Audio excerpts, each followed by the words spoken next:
Golf Central on YouTube, brought to you by TaylorMade. News breaking that Nick Watney has tested positive for coronavirus, the first in the 2 weeks that the PGA Tour has been back following the 3-month shutdown. Watney shooting 74 on Thursday. Obviously, he has withdrawn and begun self-isolation. Here now the statement from the PGA Tour picking it up, saying that on Friday, prior to arriving at the tournament, Watney indicated he had symptoms consistent with the illness, and after consulting with a physician, was administered a test and found to be positive. Watney, who traveled privately to Hilton Head Island for the tournament and was not on the PGA Tour provided charter flight, tested negative upon arrival. He is the first PGA Tour member to test positive for coronavirus. A total of 369 individuals, players, caddies, essential personnel, underwent on-site testing prior to the start of the tournament, with 0 positive results. And with that, we take you now to Harbour Town, and we welcome Lisa Cornwell, who is with GolfChannel.com's Rex Hoggard. And Lisa, what now? Well, Rich, first of all, thank you very much. That statement, Rex, says a lot, but here's what happened throughout the day. Once players were coming off, they were told by PGA Tour officials about Nick Watney testing positive. However, we did find out that a lot of players did hear on the golf course about the news. Let's start here with this, Rex. He was playing alongside Vaughn Taylor and Luke List. Let's go through, because Vaughn was gracious to come talk with us. What was your takeaway and his reaction? Because he was visibly shaken. He really was. He found out the turn. Officials came up to him and explained to him what had happened. He didn't know exactly why Nick had withdrawn at that point. And it's important to point out that, yes, he was very shaken and he was nervous because he was leaving us and going straight to take a test, which is part of the protocols. And to give you an idea of where the tour goes from here, the protocol says that you do contact tracing at this point. And so then you start trying to get in contact with everyone that Nick Watney crossed paths with over the last few days. One of those people was Rory McIlroy, who he talked to this morning on the putting green. He actually sent Rory a text. I asked Rory after the round. He said yes. He explained what happened to me. He said didn't get within 6 feet, so it doesn't seem to be a problem. But everyone that he got within 6 feet with, spent a significant amount of time, including, as you pointed out, Vaughn Taylor, Luke List, their caddies, Nick Watney's caddies, they all have to be tested now. So now it's heavy lifting. This is what the tour has been planning for 3 months and 37 pages of health and safety protocols. And that's exactly what a player like Jordan Spieth came down and said. It was really insightful, his words, and basically like this was inevitable. He didn't seem surprised, did he? He did not. And look, I think all along the tour was very, very pleased that they've gone 2 weeks and they didn't have any negative tests. And they certainly said that this was a matter of when and not if. Rory McIlroy echoed those statements when he talked to him. And again, it goes back to how tight the bubble is. It's worth pointing out that just yesterday, the PGA Tour's tournament director, Andy Pasner, sent a memo to players reminding them to social distance, minimize risk as much as they can, all the things that they've been preached to all for really 2 weeks now. He also pointed out that Nick Watney will now receive a stipend from the PGA Tour.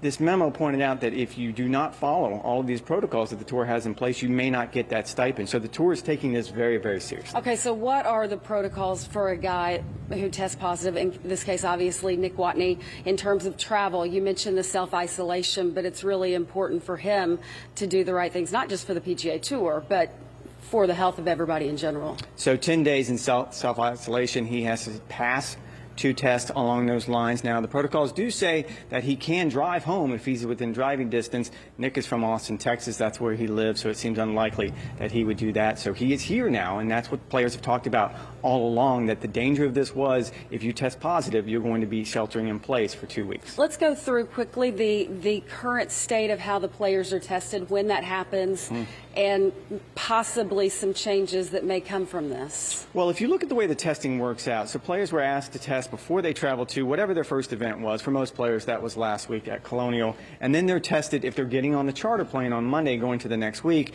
After the 3rd round on Saturday, Nick Watney did not fly on the charter, as Rich just pointed out reading that statement. He flew private, so he was not tested on Saturday when he arrived here in Hilton Head. He was tested again either on Monday or Tuesday. So that means that over the course of, let's give it 48 hours, he was exposed to something outside the bubble, and he contracted COVID-19. Okay, just lastly, obviously this is a big story in sports after a 13-week hiatus for the PGA Tour, and here we are 2 weeks in. Again, again, it's just one player, but the commissioner did address what could possibly happen if things, for lack of a better phrase, got out of hand.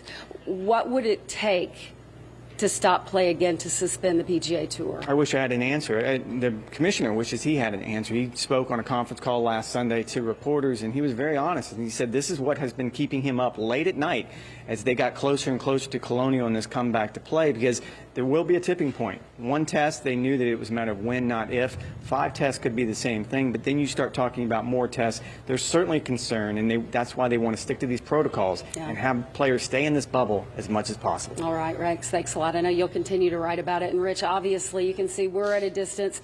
The PGA Tour really has done an exceptional job. It's not just with the players and the caddies, but for us in the media center, obviously everybody on a little bit more of heightened alert right now. So those are the news and the notes that we have from here for now.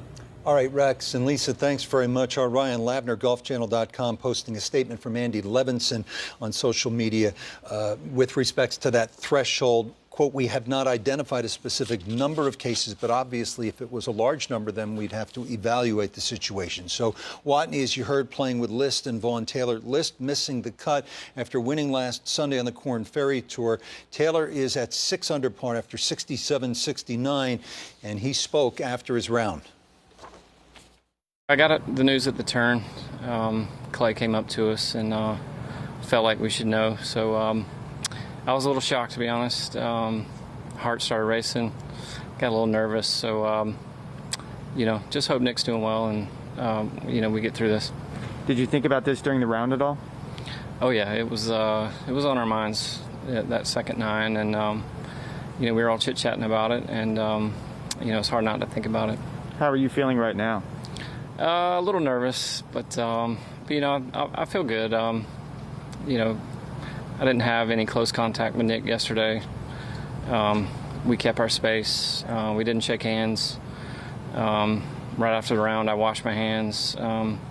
Nick never coughed or sneezed. I feel comfortable.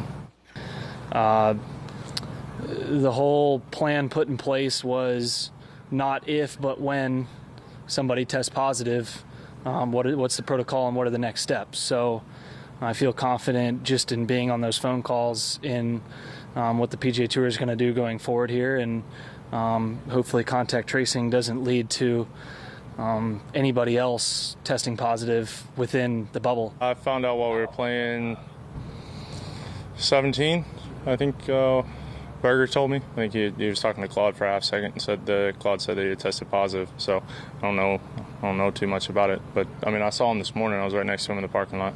We're doing what we can as far as players, the tour. Everybody's doing what they can to make it safe for us, for everybody. We'll see what happens. Obviously, testing us every week, and we're filling out surveys every day. You just got to see what happens. Hopefully.